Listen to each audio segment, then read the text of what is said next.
what do you think? I mean, when I read this, I actually kind of said, oh, okay. But then what do you think of this entire idea of 764 crores? BBMP is anyway, the elections are due maybe in May, June. We'll wait for that. For the longest time, we are waiting. But apart from that, it is always facing a financial crunch. So do you think this idea is even, kind of, forget about feasible, is it even prudent to do this? Please unmute. What BBMP does, and Yeah. Especially since they are on this spree of making announcements. About 80% of them are illegal per se. So the question is, we appoint IAS officials to manage our civic bodies. Then we have politicians who swear on the constitution, and then they keep making announcements which neither make sense nor comply with laws.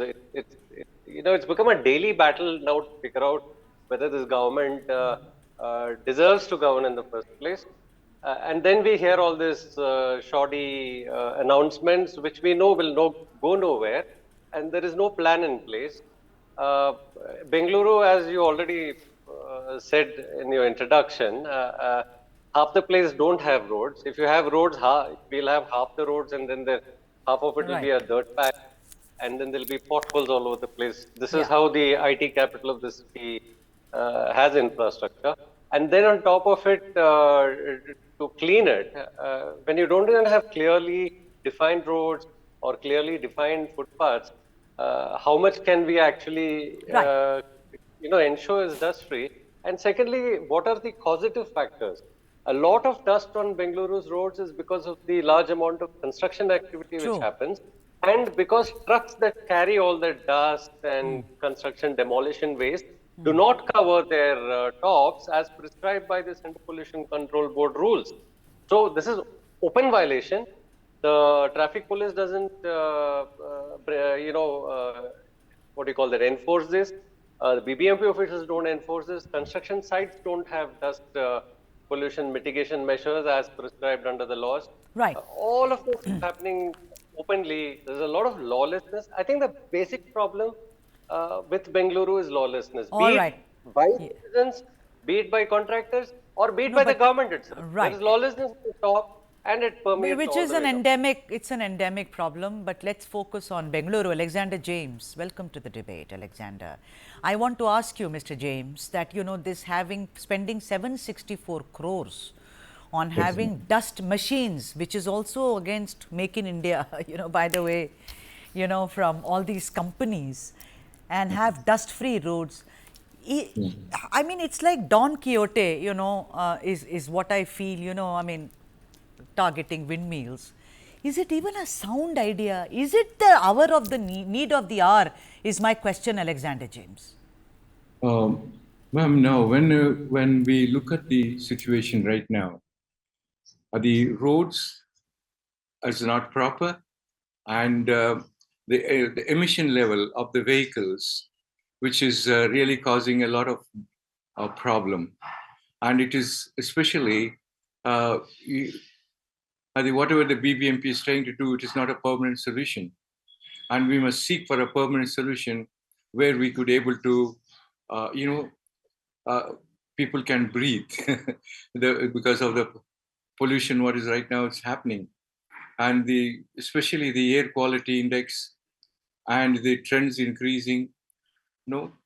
This is all the certain things which we need to look at it. So you think we are jumping the gun here, Alexander James, by saying let's get for dust-free roads. I mean, when there are no roads, that is the tragedy, or rather the comedy of this entire thing. Let me bring Sandeep here. Sandeep, please go ahead, Mr. James. You were about to say something, sir. Yeah. Now, as you said, ma'am, it's become a sort of a joke, in fact, and we have to suffer. And just everything just goes by talk. Nothing practically happens. And what we wanted is the practical to take place and see the pollution level comes down. All right. Okay, Sandeep, there is also this chatter that because you want to kind of encourage brand Bengaluru and make it so attractive because you have major conventions there, you know, which are coming up, which are global. We all know about it, and it's an IT hub, of course. That they say it's very, very important. But I'll go back to this. There's another small detail about this. What about those who are, you know, sanitation workers who clean the roads? So, do you think that they are going to, how are they going to be also adjusted? They are very important part of your life and my life as well. They do a good job. I mean, whatever they have, I'm not talking about those who may be shirking work, but overall, you know, they have little agency in the sense, you know, they are doing municipal work and they are really good. We should be grateful to them. Do you think that it will impact them as well, Sandeep, Aniruddhan? Sudha, see, most of the time what we hear of is that the Paura Karmikas, as the sweepers are called, their salaries, firstly, they're very poor people. They come from very backward sections of society. And their salaries are held up for months, if not years at times. And they live a hand-to-mouth existence in the first place. So, in terms of management, they seem to have got it all wrong. The way the city corporation works, I think the sweepers literally ensure that we have whatever little quality of life we have is because of them. They are the But ones who then will ensure this, that. so do you think these machines, 764 crores to make Bengaluru roads dust free for the next 7 years? I mean, people must be so happy listening to this, those who are facing pollution, which is now a worldwide, I mean, sorry, pan-Indian phenomenon. Don't you think that, I mean, apart from taking away the jobs of these people, do you think this is even feasible, you know, to speak about it in the sense that you can only go step by step and upscale? No, you can't possibly say, okay, I'm going to reach the 21st stair without climbing the first one. Makes no sense to me. So see, firstly, these machines will be useless because if you don't have a level surface, the machine won't even work. So one of the prerequisites for these vacuum machines to work is that you have a level surface, and otherwise it's just ineffective. And secondly, it will only work if the road is free. If you look at Bengaluru roads, most of them are encroached. Half the road will be filled with parked vehicles and food carts and all kinds of things. So what will happen, and this is a practical problem we face in the IT hub, Whitefield, as it's called, and we call it the IT slum.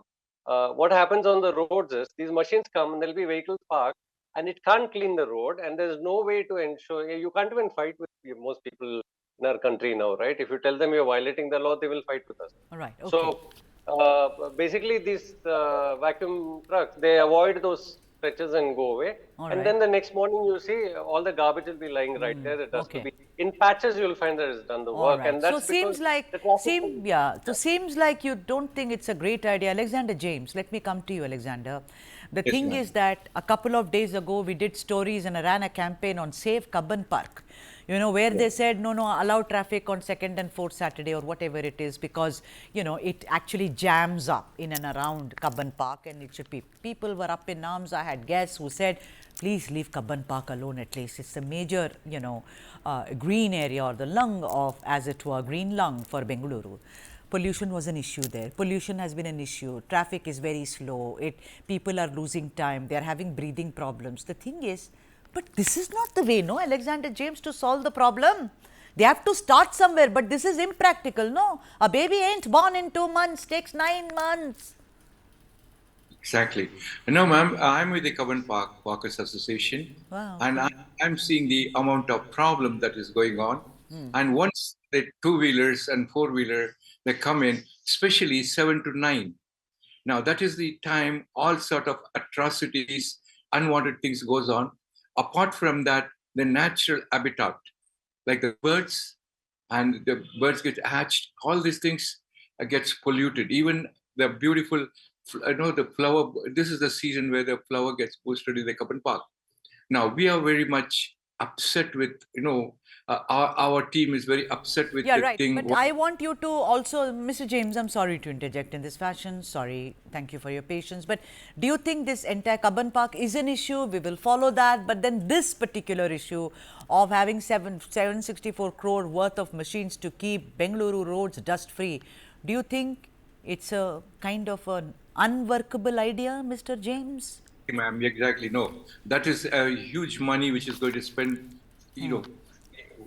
what I personally feel, the workers properly been given their amount and they will perform the duties exactly. But now the machine, and how far we can trust upon the machine. But here the laborers, have to be given a proper amount to them. They are ready to do any sort of work anytime. And now the pollution level, once the machine comes, the pollution level goes higher, the dust goes higher than when a human being puts his effort on the road, and we see that the dust level comes down.